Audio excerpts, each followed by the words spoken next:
Saudações, investidores! Sou Pablo Granier, cofundador da Investidor Moderno, trader e analista de criptoativos. Hoje voltamos aqui com o objetivo de fazer uma análise técnica e de sentimento do Bitcoin. Vamos conversar um pouquinho aí sobre o diário, né, o nosso rompimento dessa linha de tendência e agora nos últimos dias o nosso teste, a zona de resistência que falamos em 9.050 e a média aritmética de 200 períodos. Então, também depois vamos falar um pouco da tendência no 4 horas e no 15 minutos, o que aconteceu ontem, né? E tentar responder a pergunta aí que todo mundo quer saber. Será que essa correção que a gente está tendo desde os 9.050 vai fazer o preço reverter ou ele só está pegando fôlego para voltar a subir? Então, vamos falar um pouquinho sobre isso aí, começando no diário. Vamos lá, o Bitcoin, indiscutivelmente, qualquer linha de tendência que for traçada aqui, ele conseguiu romper, tá? Um rompimento extremamente importante para a gente acreditar numa reversão de longo prazo. Como vocês podem ver, já saímos da nossa nuvem de Ishimoku, as médias vão ficar verdes aí no próximo dia, nos próximos dias, a não ser que aconteça um desastre. E a situação é realmente muito interessante aqui no diário, tá bom? Infelizmente, como vocês podem ver, o diário continua um pouco esticado, né? Então, o ideal é que a gente aguarde ele ficar mais próximo aí das nossas médias, tá bom? E isso não só no diário. Por exemplo, aqui, olha só, no passado, quando a gente estourou, a gente foi até 5.300, parecia que ia estourar, mas teve uma correção até os 5.000. E talvez seja o que realmente nós precisamos aqui, de uma correção para o preço ganhar fôlego para voltar a subir, tá bom? Mas, indiscutivelmente, a gente tem um rompimento confirmado dessa linha de tendência com um volume muito interessante e a situação é muito boa aí para position traders, tá bom? Lembrando para vocês que os 9.050 só reforçou a resistência que ele é, a média aritmética de 200. E depois dos 9.050, ao meu ver, a gente vai ter uma luta ali pelos 9.500, mas não acredito que seja tão forte assim. E depois, mais forte nos 10.000, ok? Essas são as resistências aí. Obviamente, a gente vai atualizando vocês ao longo dos dias.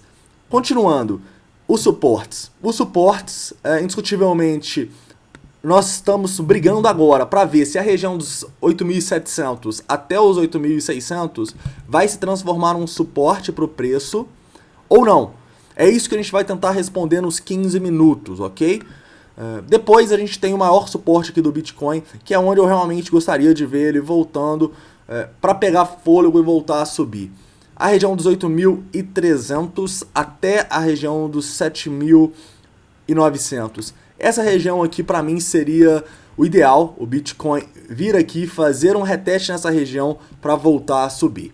E olha só que interessante, essa região provavelmente vai estar bem nas nossas zonas de Fibonacci desde o fundo ali, olha só. 0,382 e 0,5. Eu acho realmente que seria muito bom uma correção nessas regiões aqui para o preço ganhar fôlego e a gente, quem sabe, começar a nossa bull run, tá bom? Mas a situação do Bitcoin é muito boa, investidores. E no 4 horas nós vamos tentar olhar direitinho aqui onde que pode ser um bom ponto dessa correção para a gente entrar. Vamos lá. 4 horas eu já tracei o Fibonacci lá do fundo, né? E eu vou querer também fazer o quê? Traçar o Fibonacci da última correção significativa que a gente teve, que, ao meu ver, foi aqui no 7.600. Então, vamos tentar achar uma confluência desses indicadores. Vejo claramente aqui que os 8.200 pode ser uma ótima região de compra, tá? Pensando aí para position trade, para ficar meses comprado. Ok? Eu acho que seria uma ótima posição pensando no diário e no 4 horas. Sendo mais conservador, os 8.350 no diário também é uma ótima região de compra. Beleza? E para quem quiser ser mais arriscado, eu acho que, como a média de 34 está chegando, nós já vamos poder fazer entradas aqui próximo aos 8.600, tá bom? Mas aí seria a entrada mais arriscada, entrada que eu não faria pensando em swing trade, beleza? Mas estes são os suportes, então, e as resistências eu já falei. Então, vamos lá. Tendência de alta no 4 horas, quase revertendo no diário e no 15 minutos, né? No 15 minutos, ontem a gente estava falando com vocês que o Bitcoin estava indeciso, que ele tinha duas possibilidades, né? Ou ele romperia para cima, assim, e seria uma entrada ideal num reteste no 8.780, ou ele romperia para baixo, seria o ideal, entrada num reteste ali nos 8.620. Ele rompeu para cima, né? Eu, como realmente o sentimento estava apontando para baixo, eu não fiz essa entrada aqui, mas quem fez, parabéns, pegou aí uma operação perfeita aí, de acordo com a análise técnica, né? E nós falamos, né? Era um bom alvo ali acima dos 9 mil dólares, estava manjado que o preço ia voltar, né? Então, o que aconteceu? A gente vai, rompe topos anteriores, rompe uma zona psicológica do preço ali em 9 mil dólares e volta rapidamente. Por que isso acontece, né, investidores? É porque muitas pessoas pensam assim, eu vou entrar quando romper os 9 mil dólares. E o que essa pessoa faz? Ela entra bem no rompimento aqui dos 9 mil dólares. Quando essas pessoas entram muito rápido, o que acontece? Elas dão liquidez para as instituições que estão lá bonitinho com as suas ordens de venda a limite. As instituições pegam essa liquidez e continuam vendendo para fazer o mercado ir para o outro lado. Então a gente vê claramente aqui uma armadilha nos 9 mil dólares, o preço estourando para baixo, depois voltando novamente aqui até a região acima do último topo para fazer o que? Outra armadilha. Para mais pessoas falar, não, agora rompeu os 9 mil dólares de mês. E é isso, é assim que o mercado cripto funciona, tá, investidores? E realmente é muito interessante ver o preço respeitando aí essa manipulação de mercado, tá? Mas vamos lá, a pergunta do milhão agora. Nós vamos continuar essa correção ou o preço vai respeitar os suportes aqui? Como vocês podem ver, temos grandes suportes entre 8.780 até 8.604, ok? Então, sim, é uma boa região aí de entrada pensando na análise técnica. Se a gente olhar aqui, traçar um Fibonacci, olha só, do fundo até o topo, pode ver que a gente testou aqui a zona de 0.618, o que caracterizaria uma boa compra. A zona de 0.618, ponto de controle, é uma compra interessante, tá bom? Mas eu realmente não estenderia meu stop além dos 8.600. E por que eu não entrei aqui e não vou comprar Bitcoin agora? Indiscutivelmente a análise técnica está apontando para cima, tá bom? Mas tem alguns pontos da análise de sentimento que me deixam preocupados. Primeiro, a gente teve muita compra e venda novamente no topo. E se a gente tivesse muito volume com o rompimento dos 9 mil, eu ficaria bem contente. Mas a gente não conseguiu romper. Nós deixamos duas armadilhas aqui nos 9 mil, as duas deixando muitas pessoas presas.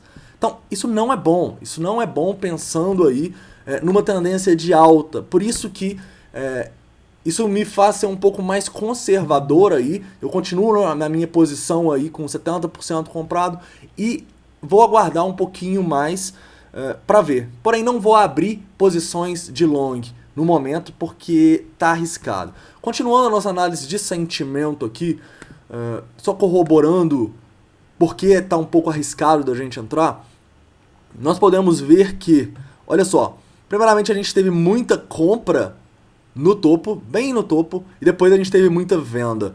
Ou seja, realmente foi uma armadilha isso aqui, tá? Primeiramente, provavelmente muita sardinha comprou aqui. Quando foi lá a segunda vez, as baleias aproveitaram para despejar.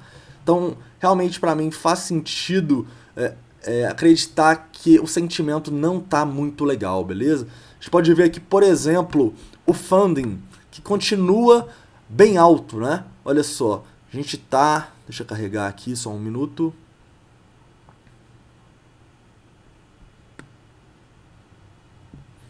Nós continuamos fazendo, demonstrando aqui que a demanda pelo Bitcoin está muito grande e chegou na máxima agora dos últimos dias, né? Mais de 0,05%. Ou seja, o que isso representa? Representa que a cada 8 horas, quem está em long na BitMEX está tendo que pagar 0,05%.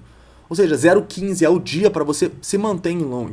Isso mostra que a demanda está muito grande. Quando a demanda está muito grande, ela propicia muita liquidez para as instituições fazerem o mercado ir para o outro lado, ok? Então isso me deixa bastante preocupado aí também. Análise de sentimento, como a gente sabe, sim, o preço pode continuar subindo um pouquinho, mas todas as vezes que a gente teve essa grande demanda, o preço acabou caindo, tá? Então isso me deixa aí um pouco preocupado. Outra coisa que eu não gostei de ver foi que a gente começou a aumentar os nossos longs, olha só, a gente aumentou de 29 mil para 31 mil. E o que eu falei com vocês? Em tendência de alta não é bom, em tendência de alta é sempre bom a gente ver os longs caindo, tá?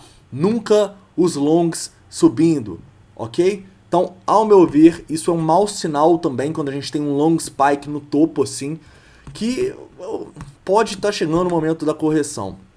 Tranquilo? Continuando também, outro indicador de sentimento que está me fazendo ser um pouco mais conservador, ele é o Open Interest. Olha só, o Open Interest e as liquidações, na verdade.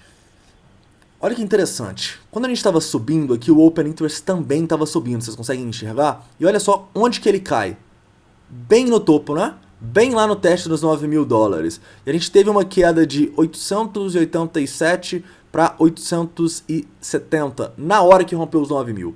Ou seja, quem estava utilizando o Open Interest também era um ótimo sinal de reversão do preço, tá? Depois a gente continuou a cair aqui na subida, ó, chegou a 855, ou seja, mais de 30 milhões de pessoas deixando os contratos sendo liquidadas, estopadas. O que isso acontece? Que quando essas pessoas fazem isso, elas dão liquidez para as instituições mandarem o mercado para o outro lado, tá bom? Nas liquidações a gente também pode ver 10 milhões de liquidações ali no rompimento dos 9 mil. Ou seja, realmente, investidores, a situação aqui não é tão interessante. E o que me deixa mais preocupado ainda? Olha só o que está acontecendo quando a gente começou a cair. Vou pegar aqui bem do topo, tá? A gente tem outra queda no Open Interest no topo, outro sinal de reversão, a gente está aqui nos 870, né? Agora, a gente já está nos 890 quase. Ou seja, o preço está caindo e o Open Interest está subindo. O que isso mostra pra gente? O Open Interest, ele normalmente acompanha a tendência. Ou seja, se o preço está caindo e o Open Interest está subindo, isso pode ser um indicativo de que a tendência mudou, ok? O Open Interest normalmente acompanha a tendência. Olha só, quando ele estava subindo aqui, o Open Interest estava subindo. Só teve uma reversão quando ele caiu. Então agora, o preço está caindo e o Open Interest está subindo. O que a gente tem que esperar para, quem sabe, fazer uma entrada? O Open Interest cair muito de novo com o preço caindo aqui, tá bom? Se o preço continuar subindo aqui, um bom short seria quando a gente tivesse uma queda no Open Interest, tá? Porque o Open Interest, ele não tem muito lado. O que acontece, tanto quando ele sobe, tanto quando ele cai, se muitas pessoas são estopadas ou liquidadas, é um ponto de reversão, ok? Então, esses spikes aqui são realmente pontos onde a gente tem que ficar esperto. Tranquilo? Olha só esse exemplo aqui, bem no fundo o Open Interest despencando. Mas então, é isso, investidores. Espero que vocês tenham gostado aí da análise. Realmente, tecnicamente, não tem como falar que o Bitcoin não está num bom momento, mas essa análise de sentimento que já me mandava ser conservador quando ele estava aqui nos 8.700, 8.800 dólares, ainda me manda, mesmo a gente tendo rompido os 9 mil, tá? Então, na análise técnica seria uma boa entrada, mas eu peço essa cautela aí para com a análise de sentimento. Tranquilo, investidores? Então é isso, espero que vocês tenham gostado. Não esquece de deixar o like, se inscrever aí, deixar todas as críticas, sugestões e dúvidas, pedidos nos comentários. É isso, um forte abraço e até o próximo vídeo.